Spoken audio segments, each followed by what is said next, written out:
Your Irish History Topic 1. If you know the Kildares, the rise of the House of Kildares, which is mostly Garret Mor, and then the decline of the House of Kildare, which is mostly Garret Oak. And in that you will have plantations and the Silken Thomas Rebellion and the Surrender and Regrant.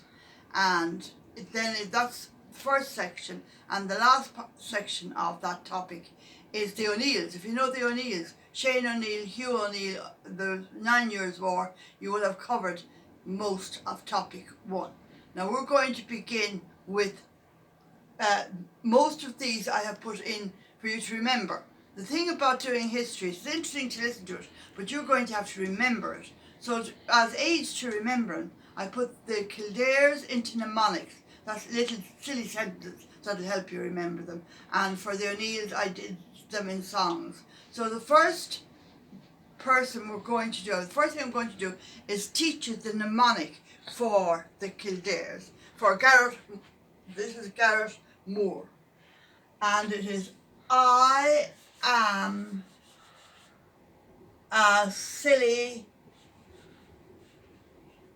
deputy. That's the first part of it I'm going to teach you now. I am a silly deputy. The I stands for the inner pale. Now, that's where his lands. His lands were around the Pale, where English law was, and he acted as a buffer from the wild Irish, who, if lands weren't there, would run into the Pale and steal their cattle. They thought that was a good thing to do, the Irish. Now, so in your pictures that you have, this is the first picture. The inner Pale. So that is the lands. Did you get that inner Pale? Yep. I'll give you it from the summary. The Geraldines' land, this is the inner Pale.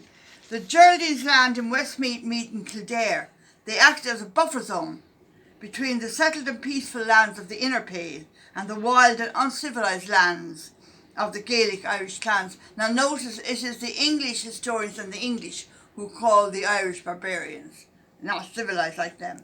The Earl of Kildare could protect the Pale from the west. Potential to protect or not to protect gave the Earl great influence over the gentry of the Pale, which was not equal by any other English lord. Now the second part, inner Pale, I'm marriage alliance, isn't it? Yeah. I'm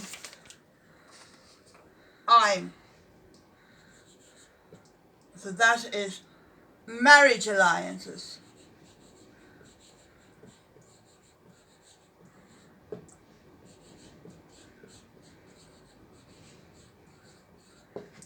Between his wives and people who claimed to be his sons, he had 13 children. And they were intermarried with all the important families in the Pale and in the Irish, the wild Irish. So that gave him marriage alliance. He saw the value of arranging the marriages of his family. He himself married twice, both times to ladies of important families. He arranged for his daughter Margaret to marry Pierce Rua. Now we'll meet Pierce Rua. Pierce Rua is going to have a very, very bad feud. He's going to be the line. He will have a feud with Pierce Rua, his brother-in-law.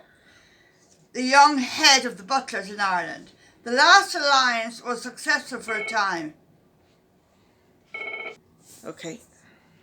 The last alliance between Pierce Rua and Margaret was successful for a time, as it helped ease a continuous feud between the Geraldines in Kildare and the Butlers in Kilkenny. But eventually Margaret turned against her family and supported the Butler cause totally. That's when Garret Oak came on the scene. The marriage alliances arranged by Garret Mor gave him and his family a network of contact throughout the Ireland, which were useful and which could ultimately secure the survival of his house. Now the marriage alliance, I am a cilly. The crown was weak. See the crown. the crown was weak.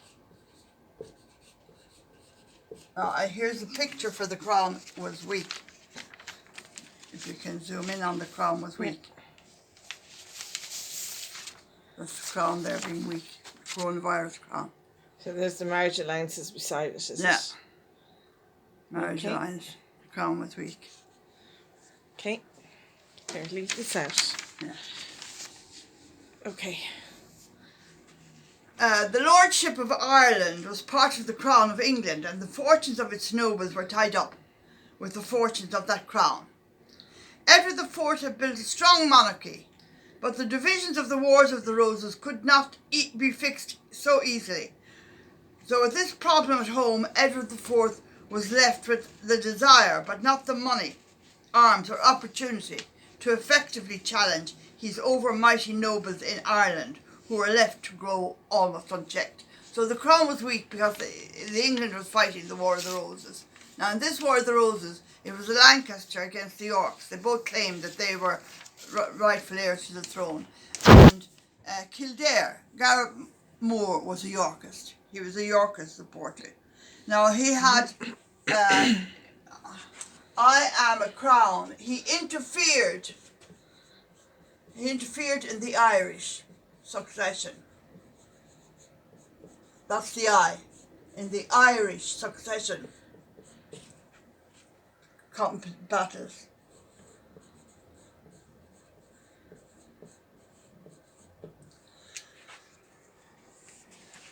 Now, that meant that he made sure that his man and his candidate was made the Gaelic chief. So he had influence in Gaelic Ireland. Now, the next thing, LL. L is loads of land. As well as where it was placed, he had loads of land. These are all the factors that made him strong. Garret Mor held large estates throughout Ireland. The revenue from these lands provided a sizable income, making him the wealthiest of the Anglo-Irish lords.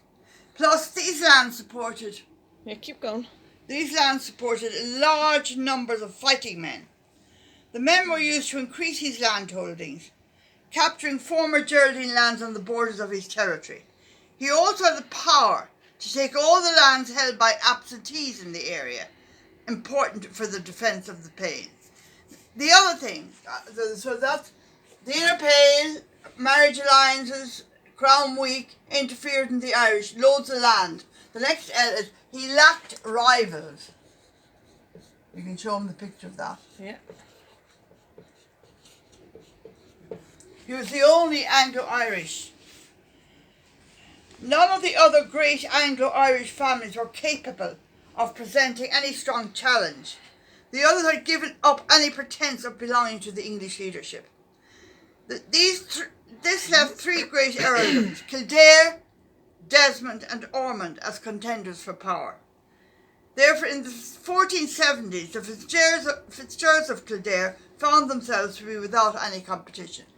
Desmond the English had executed one of the Desmonds, and they had withdrawn from the English, they had withdrawn into their own lordship. And the Earl of Ormond had gone over to England in the English court. He was absent.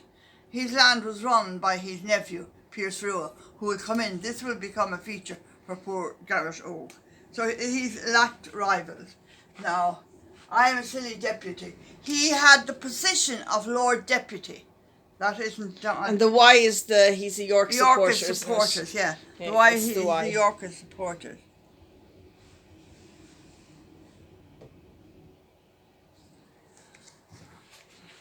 So, I am a silly deputy. I told Edgecombe to piss off.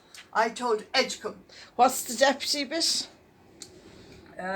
Because he was Lord Deputy, he could call the Parliament, and he also could have an army paid for by the state of 120 men. So that gave him extra power.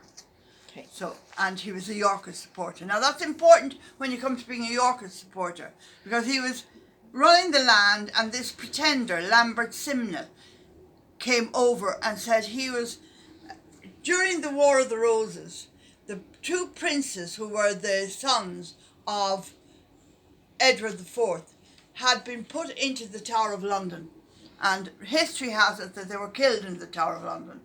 Now history blames the murder of those two boys on Richard III, but Richard III lost in history.